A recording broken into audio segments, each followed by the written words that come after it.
विद्यार्थी मित्रांनो, अरिथमॅटिक प्रोग्रेशनच्यामध्ये आपण जे वेगवेगळ्या प्रकारचे रूल शिकलो, हे वेगवेगळ्या प्रकारचे सगळे रूल आपल्याला आता व्यवहारातील काही उदाहरणं सोडवण्यासाठी कशी वापरता येतील याचा विचार आपल्याला नेमका करायचा आहे.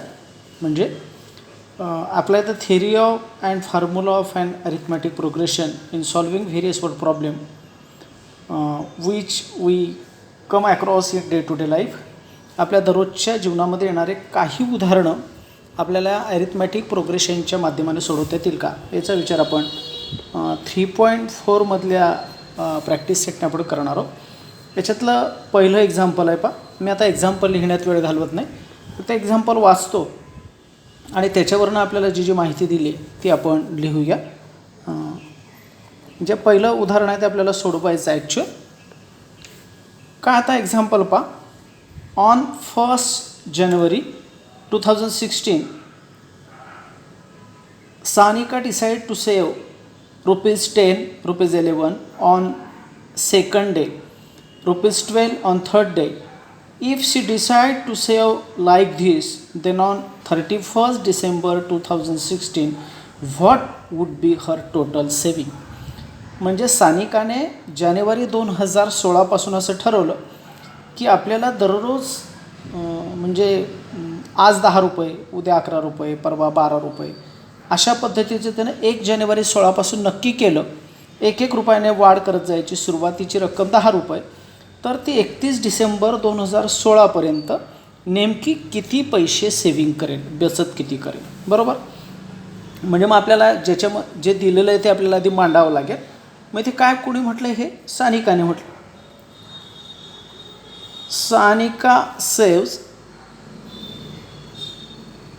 किती रुपये तिने पहिल्या दिवशी सेव्ह केले, ते ₹10 ऑन फर्स्ट डे. पहिल्या दिवशी तिने ₹10 सेव्ह केले.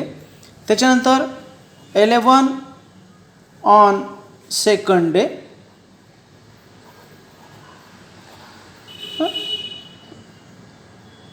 नंतर 12 ऑन थर्ड डे. आणि असा जर विचार केला सिक्वेन्समध्ये, therefore 10, 11, 12, 13, 14 dash dash dash dash in a sequence. म्हणजे या सिक्वेन्समध्ये ती पैसे साधारणतः जमा करेल. मग याच्यामधला कॉमन डिफरन्स जर विचार केला आपण, मग यांना जर क्रमांक दिले तर कॉमन डिफरन्स कसा येणार आहे आपला. Common difference is equal to, आपल्याला काही कॅल्क्युलेशन करण्याची गरज नाही आहे, 1. 10, 11 - 10, 12 - 11, तो कॉमन डिफरन्स याच्यातला 1 येणार आहे. Which is constant, which is constant. Therefore हा जर कॉन्स्टंट आला, therefore 10, 11, 12, 13, 14 dash dash dash is an arithmetic progression. आधी तुम्हाला ती जे पैसे बचत करते तिची सिक्वेन्स अरिथमॅटिक प्रोग्रेशन आहे हे तुम्हाला प्रूव्ह करून द्यावं लागेल. हिअर आता इथे काय दिलं आहे, एची व्हॅल्यू किती आहे, 10 आहे. त्याच्यानंतर कॉमन डिफरन्स किती आहे, त्याला आपण इथल्या भाषेमध्ये डीज म्हणतो. D is equal to 1. आता आपण ज्या वर्षाचा विचार करतो त्या वर्षाचा विचार करूया. The year 2016. आता हे वर्ष लीप आहे की नाही हे ठरवावं लागेल. मग लीप वर्षाचा कसा फरक पडतो, कारण ज्या संख्येला 4ने भाग जातो ती लीप वर्ष असतं. मग इथे 4 पंचे 20, 4 0 0 4 चौक 16, 4ने भाग जातो म्हणून हे लीप वर्ष आहे. म्हणून 2016 वॉज अ लीप इयर. आणि लीप इयरचा फरक काय असतो, बाकीचे दिवस जे असतात ते वर्षाचे 365 असतात आणि लीप वर्षामध्ये जो फेब्रुवारी महिना असतो त्याचे दिवस 29 असतात. म्हणून एक दिवस वाढतो म्हणून 366 होतात. म्हणून आपल्याला लिहावं लागेल, अ लीप इयर हॅज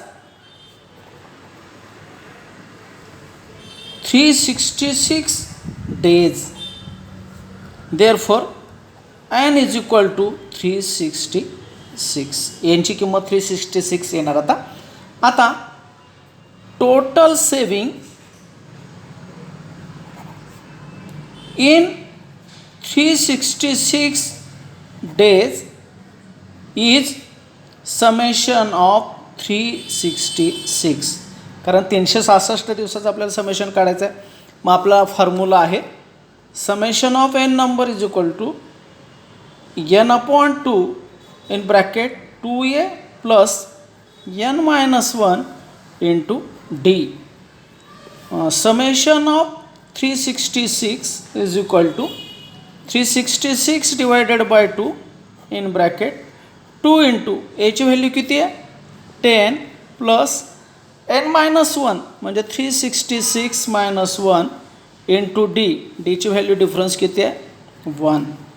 मग आता या सगळ्यांचं कॅल्क्युलेशन केलं तर 366ला 2 ने भाग जातो. बेक बे, एक उरला, 2 8 16 आणि 2 त्रिक 6, हे 183 होतील. इथे आता 10 दुने काय होतील 20 होतील. 366मधून एक गेला 365 आणि 365 एक 365 म्हणजे अधिक 365. आता 183 इंटू आता 365 आणि 75 ने 85, 385. इकडे साईडला आपण गुणाकार केला तर तुम्हाला त्याचं उत्तर मिळेल. बघा आता 385 इंटू 183, 3 5 15, हातच्याला 1, 3 8 24 ने 1 25, हातच्याला 2, 3 त्रिक 9, 2 11, 8 पंचे 40, हा 4, 8 8 64 आणि 4 68, 6, 8 त्रिक 24, 24 आणि ते 6 30 आणि याच्यानंतर 5 8 3, हा 5 8 अँड 3. बेरीज करूया 5 5. त्याच्यानंतर 8 5 13 आणि 1 14, हातच्याला 1, 8 आणि 1 9 1 10 0, हातच्याला 1, 3 आणि 3 6 आणि 1 7. तर ती एकूण सेविंग करेल ती 70,455 रुपयाची. S366 is equal to. मग इथे आपल्याला आन्सरमध्ये लिहिता येईल सानिका सेव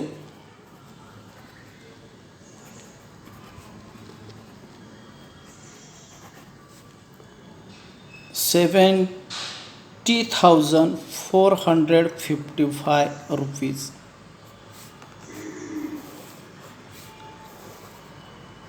अशा पद्धतीने विद्यार्थी मित्रांनो ॲप्लिकेशन तुम्हाला करायचं आहे. याच्यामध्ये 6च उदाहरणं तुम्हाला साधारणतः दिलेली आहे. आपण आता तिसरं उदाहरण पाहूया. तुम्हाला लक्षात येईल नेमके याच्यामधलं वेगळेपण काय काय आहे ते. प्रत्येक उदाहरण सारखं नसेल. तुमच्या सिलेबसमधली खासियत हीच आहे, प्रत्येक उदाहरण काहीतरी वेगळं घेऊन येतं आहे. तिसरं उदाहरण बघा आता. Sachin invested ₹5,000 for the first year, ₹7,000 for the second year, ₹9,000 in the third year in national saving certificate scheme. How much amount did he invested in 12 years? बघा आता 12 वर्षामध्ये तो किती अमाऊंट इन्व्हेस्ट करणार आहे. The amount invested by Sachin, Sachin जे amount invest करणार आहे ती कशी आहे ₹5,000, त्याच्यानंतर ₹7,000, ₹9,000 is a sequence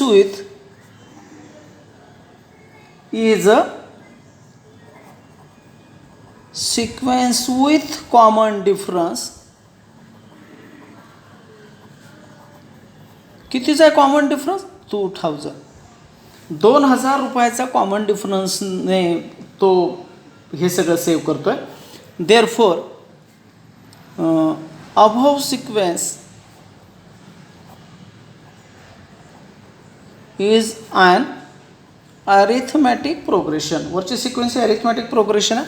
याच्यामध्ये therefore A is equal to एची व्हॅल्यू 5,000 आहे, त्याच्यानंतर डिफरन्स त्याच्यातला 2,000 आहे. त्याच्यानंतर तो किती दिवसामध्ये हे सगळे जमा करणार आहे 12 वर्षामध्ये. म्हणजे पहिल्या वर्षी तो 5,000 टाकणार, असे 12 वर्षामध्ये किती पैसे तो जमा करणार आहे.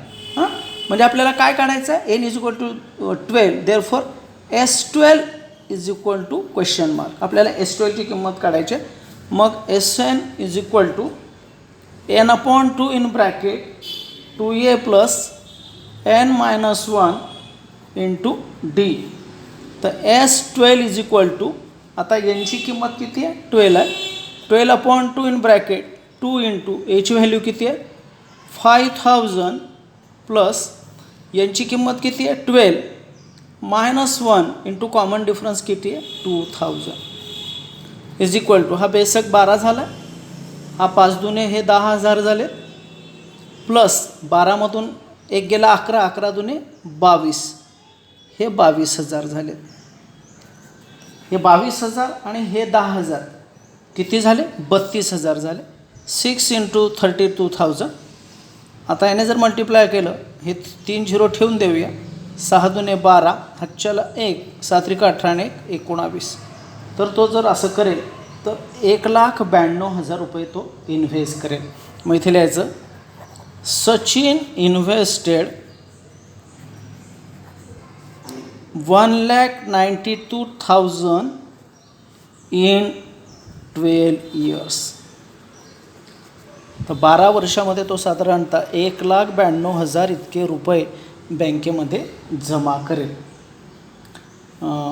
तर मित्रांनो, 6 गणित आहे, पैकी मी तुम्हाला 2 सोडवून दिले आणि तुम्हाला उरलेले गणितं सोडवायची आहेत. खूप गणितांची काठिण्य पातळी खूप नाही आहे तशी, तर 4 तुम्ही सोडवा. अडचण आली तर पाहूया. तुम्हाला असं वाटत असेल याच्यानंतरचं प्रॅक्टिस सेट 3 जो आहे तो तुम्हाला कंप्लीट करायचा आहे. हे चॅप्टर खूप कठीण नव्हतंच. आपला 50% सिलेबस मॅथ्सचा कंप्लीट झालेला आहे. मी आता पुढच्या तासापासून तुमचं मॅथ्स सेकंड सुरू करणार आहे. आपल्याला साधारणतः फर्स्ट टर्मचा इतका सिलेबस संपलेला आहे. तर आपण एक विचार करूया. एखाद्या मी मॅथ फर्स्ट तुम्हाला असे व्हिडिओ बनवून पाठवतो आणि मॅथ सेकंडचे तुम्हाला जर रेडी जे काही व्हिडिओ असतील ते व्हिडिओ जर मला पाठवता आले तर मी ते पाठवतो. म्हणजे आपल्याला वेळ वाचेल आणि कमी वेळेमध्ये आपलं हे सगळं काम करता येईल. नंतर कधी शाळा उघडतील आणि नेमकं आपण काय करू ते अजून अनिश्चित आहे सगळं. पण सगळेजणांना हे सगळं जमेल अशी अपेक्षा मी व्यक्त करतो. आपण 2-3 सूत्र फक्त या प्रकरणामध्ये शिकलेलो आहोत. ती सोपी सूत्र आहेत. सूत्र लक्षात ठेवा. तुम्हाला मांडणी व्यवस्थित करा. जे लेखी गणित आहे तिने व्यवस्थितपणे समजून घ्या आणि नीट मांडणी केली. फक्त तुम्हाला लेखी गणिताच्यामध्ये ही सिक्वेन्स आधी मांडायची आहे. ती सिक्वेन्सचा कॉमन डिफरन्स हा सारखा आहे म्हणून ते अरिथमॅटिक प्रोग्रेशन आहे हे तुम्हाला प्रूव्ह करायचं आहे. अरिथमॅटिक प्रोग्रेशन आहे हे प्रूव्ह झाल्यानंतर एची किंमत लिहायची आहे, डिफरन्स डीची किंमत लिहायची आहे. तुम्हाला समेशन काढायची असेल तर ती समेशन, एन असेल तर एन, या सगळ्या किमती लिहा. म्हणजे तुम्हाला योग्य पद्धतीने लॉजिकली एक्झाम्पल सोडवणं सोपं जाणार आहे. सगळ्यांनी शांतपणे ऐकून घेतलं. Thank you very much. 3 चॅप्टर आपले संपलेले आहेत. तुम्ही आता याच्यावरचा जो पुढचा भाग आहे तो पूर्ण करायला हरकत नाही. तुम्हाला जो प्रॉब्लेम सेट 3 आहे तो प्रॉब्लेम सेट 3 पण सोडवून टाका. त्याच्यासाठी वाटल्यास 2 दिवस वेळ घ्या, पण सगळ्यांनी व्यवस्थित सगळा अभ्यास करायचा आहे. सगळ्यांनी शांतपणे ऐकून घेतलं. Thank you very much.